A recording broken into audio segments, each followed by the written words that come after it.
नाजरीन, इस वक्त तालीमी दर्जाबंदी के एतबार से फिनलैंड पहले नंबर पर है, जबकि सुपर पावर अमरीका 20वें नंबर पर है। 2023 तक फिनलैंड दुनिया का वाहिद मुल्क होगा जहां मजमून यानी सब्जेक्ट नाम की कोई चीज स्कूलों में नहीं पाई जाएगी। फिनलैंड का कोई भी स्कूल ज्यादा से ज्यादा 195 बच्चों पर मुश्तमिल होता है, जबकि 19 बच्चों पर एक टीचर होता है। दुनिया में सबसे लंबी ब्रेक भी फिनलैंड में ही होती है। बच्चे अपने स्कूल टाइम का 75 मिनट ब्रेक में गुजारते हैं। दूसरे नंबर पर 57 मिनट की ब्रेक न्यूयॉर्क के स्कूलों में होती है, जबकि हमारे यहाँ अगर वालिदैन को पता चल जाए कि कोई स्कूल बच्चों को पढ़ाने की बजाय इतनी लंबी ब्रेक देता है तो वो अगले दिन ही बच्चे स्कूल से निकलवा लें।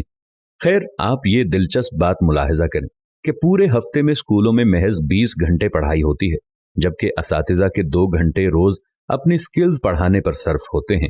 7 साल से पहले बच्चों के लिए पूरे मुल्क में कोई स्कूल नहीं है और 15 साल से पहले किसी भी किस्म का कोई बाकायदा इम्तिहान भी नहीं है। रियाजी के एक उस्ताद से पूछा गया कि आप बच्चों को क्या सिखाते हैं, तो वो मुस्कुराते हुए बोले, मैं बच्चों को खुश रहना और दूसरों को खुश रखना सिखाता हूँ, क्योंकि इस तरह वो जिंदगी के हर सवाल को बाआसानी हल कर सकते हैं। आप जापान की मिसाल ले लें। 3री जमात तक बच्चों को एक ही मजमून सिखाया जाता है और वो अखलाकियात और आदाब हैं। हजरत अली रज़ियल्लाहु अन्हु ने फरमाया, जिसमें अदब नहीं उसमें दीन नहीं।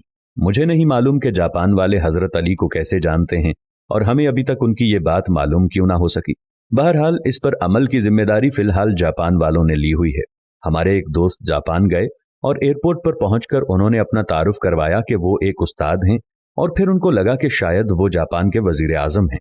अशफाक अहमद साहिब मरहूम को एक दफा इटली में अदालत जाना पड़ा और उन्होंने भी अपना तारुफ करवाया कि मैं उस्ताद हूं। वो लिखते हैं कि जज समेत कोर्ट में मौजूद तमाम लोग अपनी नशिस्तों से खड़े हो गए। उस दिन मुझे मालूम हुआ कि कौमों की इज्जत का राज उस्तादों की इज्जत में है। ये है कौमों की तरक्की और उरूजो जवाल का राज।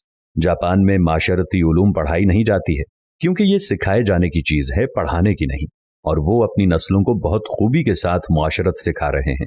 जापान के स्कूलों में सफाई सुथराई के लिए बच्चे और असातिज़ा खुद ही एहतमाम करते हैं।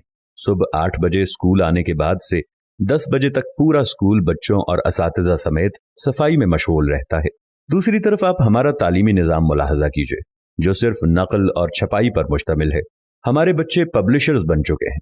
आप तमाशा देखें, जो किताब में लिखा होता है असातिज़ा उसी को बोर्ड पर नकल करते हैं, बच्चे दोबारा उसी को कॉपी पर छाप देते हैं। असातिज़ा इसी नकलशुदा और छपे हुए मवाद को इम्तिहान में देते हैं, खुद ही अहम सवालों पर निशानात लगवाते हैं और खुद ही पेपर बनाते हैं और खुद ही इसको चेक करके खुद नंबर भी देते हैं। बच्चे के पास या फेल होने का फैसला भी खुद ही सादिर कर देते हैं और माँ बाप इस नतीजे पर तालियां बजा बजा कर बच्चों के ज़हीन और काबिल होने के गुण गाते रहते हैं। जिनके बच्चे फेल हो जाते हैं वो इस नतीजे पर अफसोस करते रहते हैं और अपने बच्चों को कूड़ मगज और कुंद जहन का ताना देते रहते हैं। हम 13-14 साल तक बच्चों को कतार में खड़ा कर करके असेंबली करवाते हैं और वो स्कूल से फारिग होते ही कतार को तोड़कर अपना काम करवाते हैं। जो जितने बड़े स्कूल से पढ़ा होता है, कतार को रौंदते हुए सबसे पहले अपना काम करवाने का हुनर जानता है। तालिब इल्मों का स्कूल में सारा वक्त साइंस रटते गुजरता है और आपको पूरे मुल्क में कोई साइंसदान नामी चीज नजर नहीं आएगी, क्योंकि बदकिस्मती से साइंस सीखने की और खुद तजर्बा करने की चीज है और हम इसे भी रट्टा लगवाते हैं। आप हैरान होंगे, मैट्रिक क्लास का पहला इम्तिहान 1858 में हुआ और बरतानवी हुकूमत ने यह तय किया कि बर्रे सगीर के लोग हमारी अक्ल से आधे होते हैं, इसलिए हमारे पास पासिंग मार्क्स 65 हैं तो बर्रे सगीर वालों के लिए 32.5 होने चाहिए। 2 साल बाद 1860 में असातिज़ा की आसानी के लिए पासिंग मार्क्स 33 कर दिए गए और हम भी इन 33 नंबरों से अपने बच्चों की जहानत को तलाश करने में मसरूफ हैं। अल्लामा इकबाल रहमतुल्लाह अलैह के शेर का ये मिसरा इस तमाम सूरत हाल की सही तरह से तर्जुमानी करता नजर आता है। जो शाखे नाजुक पे आशियाना बनेगा, ना पायदार होगा।